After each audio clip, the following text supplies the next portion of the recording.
осы әңгімені айтатын күн келді. Кейбірлер бұл әңгіме үшін мен жек көруі мүмкін, бірақ айтуым қажет. Қыздар, босану процесін бастау үшін ешқандай составын білмеген таблеткаларды және де белгісіз шөптерді ішуге болмайды. Не үшін? Қазір интернетте өте көп реклама жүріп жатыр. Тоғағың тез келеді деп. Бірақ бір нәрсені түсіну қажет, қыздар. Босану процесін бастап беретін нәрселерді роддомда врачтар консилиумдан кейін ғана баланың жағдайын, сіздің жағдайыңызды шейка маткиді көріп ғана істей алады. Бұл медициналық процестерді роддомда медиктер жасайтын жұмыс. Ал егер де біз өзіміздің екіқабат болып жүруден шаршап кеткен болсаңыздар, бір нәрсені есіңізге түйіп алыңыздар. Біріншіден, овуляция. Овуляция деген кейбір әйелдерде ерте болады, кейбір әйелдерде кеш болады. Соған байланысты кейбір әйелдер 38-39 аптасында болсына, кейбірлері 40-41 аптасында болсына, бұлардың бәрі норма. Ал егер де шынымен де уже шаршап кеттім, туғым келеді деп жатсаңыздар, өміріңізді кайф қылыңыздар.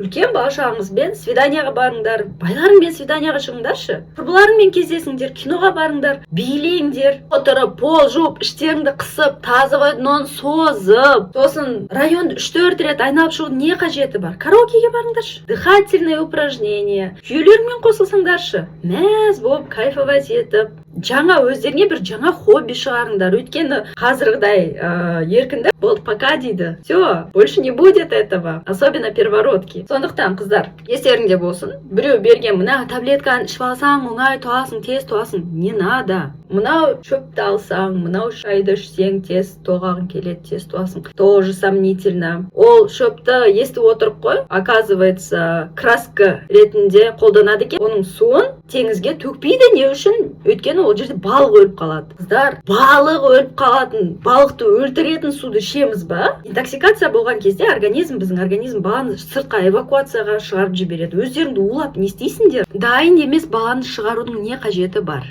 Ол балада ертең күнде солай дайын емес шыққаннан кейін қандайдыр бір осложнение болса, егер де сенде қан кетіп қалса, біз не істейміз? Біз барып әдем болып врачтарды кінәлаймыз. Бірақ оның басында не тұр, денсаулығымызға қандай воздействие беріп жатырмыз, онымен есептескен адам практически жоқ. Сондықтан, қыздар, өзімізге ответственный боламыз және де босануға дайындалу қажет, қыздар.